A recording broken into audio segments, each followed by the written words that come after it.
Hai, apa kabar semuanya? Semoga kabar Anda baik-baik saja. Terima kasih karena sudah memberikan support dan juga kesetiaan Anda untuk membangun channel Codot Film. Yuk kita lanjutkan alur ceritanya, sambil siapin kopi dan cemilan, setting suara volume full. Gasken. Ilusi. Cahaya putih memenuhi penglihatan Xiao Yan saat dia berdiri di dunia cahaya putih. Tidak ada satu orang pun di sampingnya. Tanpa mengetahui kenapa, ingatannya samar-samar menjadi sedikit kacau. Apa yang terjadi? Xiao Yan mengerutkan kening dan bergumam pada dirinya sendiri. Sesaat kemudian, dia tiba-tiba mengangkat kepalanya. Ada cincin cahaya melingkar tak jauh darinya. Dia ragu-ragu sejenak sebelum berjalan ke ring lampu. Setelah itu, dia melangkah ke dalamnya. Meskipun Xiao Yan hanya mengambil sekejap untuk masuk ke ring cahaya, rasanya seolah-olah beberapa dekade telah berlalu.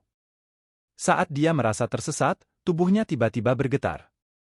Dataran berumput hijau subur menggantikan dunia putih di depan matanya. Ini adalah wilayah kuno Wastelan? Xiao Yan bergumam dengan bingung saat dia menatap padang rumput yang sangat besar ini. Tempat ini membuatnya merasa familiar bahkan dengan ingatannya yang kacau.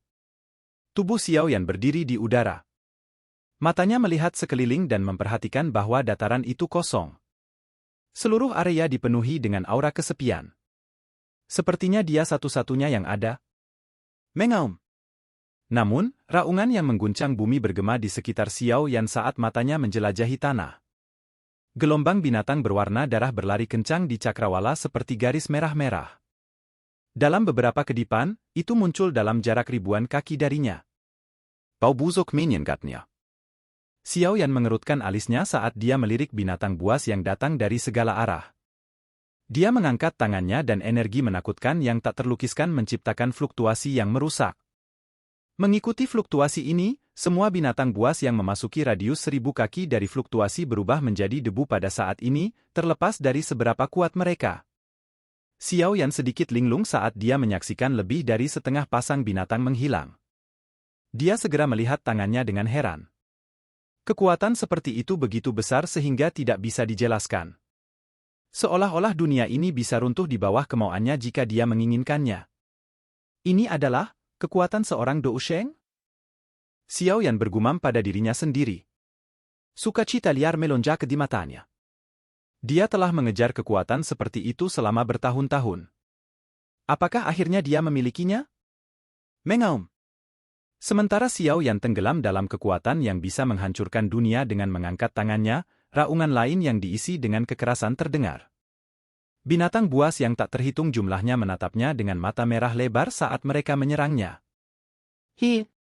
Xiao Yan dengan aneh menertawakan serangan gelombang binatang itu. Tangannya dengan kejam menekan dan jejak tangan sepanjang 100.000 kaki segera terbentuk di dataran berumput.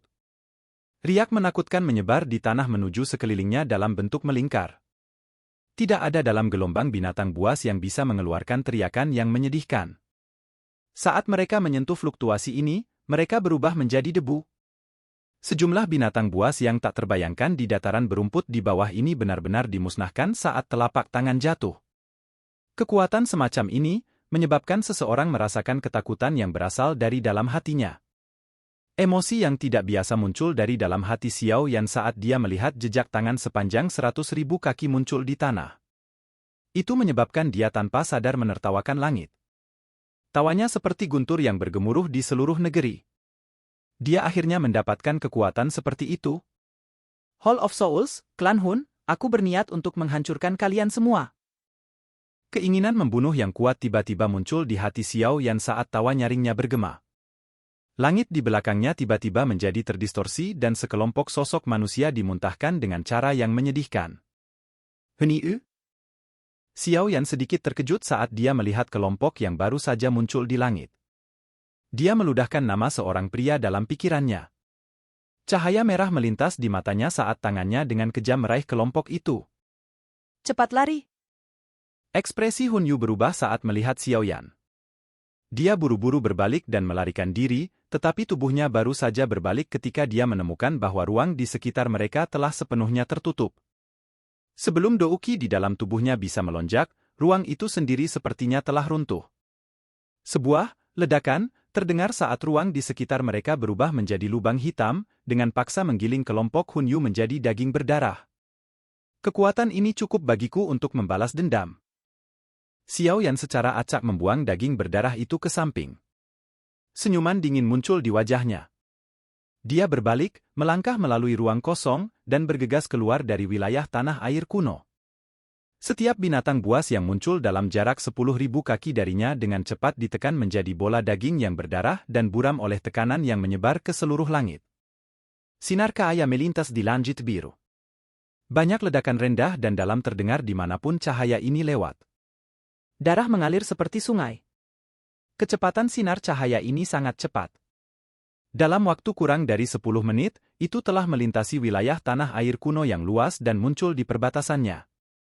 Darah mengalir seperti sungai selama perjalanan ini dan warna merah darah di mata Xiao Yan menjadi lebih pekat. Namun, dia tampaknya tidak merasakan perubahan itu. Sebaliknya, senyum di wajahnya menjadi lebih asing. Swoosh! Sinar cahaya melintas dan muncul di sebuah gunung di tepi wilayah tanah air kuno. Tubuh Xiao Yan muncul. Saat ini, kedua matanya berwarna merah darah. Keinginan membunuh yang padat menyebabkan ekspresi Xiao Yan menjadi sedikit terdistorsi. Dia melihat ke sebuah kota di kejauhan. Itu adalah kota Wasteland. Ekspresi kehilangan sekali lagi muncul di wajahnya yang terdistorsi ketika dia melihat kota ini. Dia sepertinya secara samar mendeteksi bahwa ada sesuatu yang salah, tetapi dia bisa mengetahui apa yang salah karena ingatan yang kacau di benaknya. Burdengang. Setelah kehilangan sesaat, Xiao Yan sekali lagi mengangkat kakinya dan berusaha terbang ke kejauhan. Namun, dia baru saja mengangkat kakinya ketika suara dengungan kecil dipancarkan dari cincin penyimpanannya dan udara dingin keluar darinya. Udara ini bergerak di sepanjang lengan Xiao Yan dan memasuki kepalanya. Tubuh Xiao Yan bergetar hebat saat udara sejuk yang jernih ini masuk ke dalam dirinya. Ingatan kacau di benaknya dan beberapa hal ekstra yang tidak diketahui segera menghilang. Kemerahan berdarah di mata Xiao Yan juga mulai menghilang dengan hal-hal ini. Saat sulur terakhir berwarna merah darah menghilang, ekspresi Xiao Yan menjadi suram. Dia perlahan mengangkat kepalanya dan melihat ruang kosong di depannya. Dia berkata, sungguh layak menjadi pohon bodhisattva kuno karena mampu menciptakan ilusi yang begitu nyata. Selain itu, mereka yang berada di dalamnya tidak dapat mendeteksinya. Meskipun kekuatan ini sangat kuat dan merupakan sesuatu yang saya cari sepanjang hidup saya, sayangnya itu hanyalah ilusi. Xiao Yan dengan lembut mengangkat kepalan tangan dan membukanya. Manik-manik hijau giok diam-diam tergeletak di tangannya. Itu adalah benih bodhisattva yang diperoleh Xiao Yan saat itu. Jika bukan karena bantuan benih ini dalam mengusir hal yang tidak jelas itu dalam pikirannya, dia akan terus tenggelam ke dalam ilusi yang seperti kehidupan ini. Dia akhirnya mengerti mengapa boneka Bansheng itu ada. Orang-orang itu juga telah tenggelam dalam ilusi yang diciptakan oleh pohon kuno bodhisattva dan akhirnya kehilangan jiwa mereka, berubah menjadi mayat berjalan. Saat Xiao Yan mengungkapkan benih bodhisattva, seluruh langit mulai berubah. Akhirnya, adegan itu mengeluarkan ledakan dan meledak seperti cermin yang hancur. Xiao Yan linglung saat tempat ini hancur berantakan. Penglihatannya kabar. Pada saat dia pulih, dia menemukan bahwa dia berada di ruang yang dipenuhi dengan warna hijau giok. Sebuah pohon kuno setinggi lebih dari 100 kaki berdiri seolah-olah sudah ada sejak zaman kuno. Pohon ini berwarna hijau zamrud, tampak seolah-olah diukir dari zamrud kualitas terbaik. Itu memancarkan kekuatan hidup yang mengejutkan. Pohon ini sama dengan pohon purba bodhisattva setinggi 10.000 kaki di dunia luar, tetapi tampaknya telah menyusut berkali-kali. Mata Xiao Yan suram saat dia melihat pohon kuno bodhisattva kecil di depannya ini. Ilusi itu, yang telah menjebaknya sebelumnya, pasti diciptakan oleh benda ini.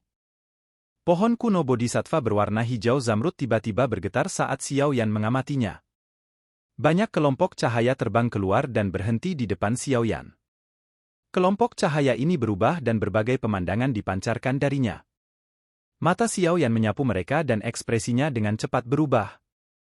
Orang-orang di dalamnya adalah Sun Er, Hun Yu, Jiu Feng, dan lainnya yang telah memasuki pohon kuno bodhisattva bersamanya sebelumnya. Pada saat ini, mereka semua terjebak dalam ilusi mereka sendiri. Apa sebenarnya yang kamu rencanakan? Xiao Yan dengan marah berteriak. Api surgawi dengan cepat melonjak keluar dari tubuhnya. Pohon Bodhisattva purba ini terlalu kaku. Ilusi yang seperti kehidupan itu tidak dapat dibedakan antara yang asli atau yang palsu. Dari penampilan boneka Ban Sheng sebelumnya, kelompok Xiao Yan jelas bukan yang pertama mengalami nasib ini. Pohon kuno Bodhisattva bergetar sekali lagi saat mendengar teriakan marah Xiao Yan. Sebuah klaster cahaya muncul. Ada pohon kuno Bodhisattva setinggi 100.000 kaki di dalam klaster cahaya, tetapi mata Xiao Yan tidak fokus pada pohon kuno itu. Sebaliknya, mereka memusatkan perhatian pada tempat di depan pohon tempat manusia berpakaian hitam berdiri di udara. Aura yang tampaknya berkuasa menyebar dari tubuh orang ini. Di bawah aura ini, bahkan pohon kuno Bodhisattva setinggi 100.000 kaki tampak cukup kecil. Daudi. Mata Xiao Yan mengandung keterkejutan yang kuat. Dia menatap tajam ke punggung berpakaian hitam. Meski hanya sebuah gambar, auranya masih menyebabkan jiwa Xiao Yan bergetar. Perasaan seperti ini, siapa lagi yang bisa memilikinya selain Dou di elit, yang hanya ada dalam legenda kuno? Silakan pergi ke. Oke guys, jangan lupa like, comment, share, and subscribe di channel Codot Film. See you next video, peace out and bye-bye.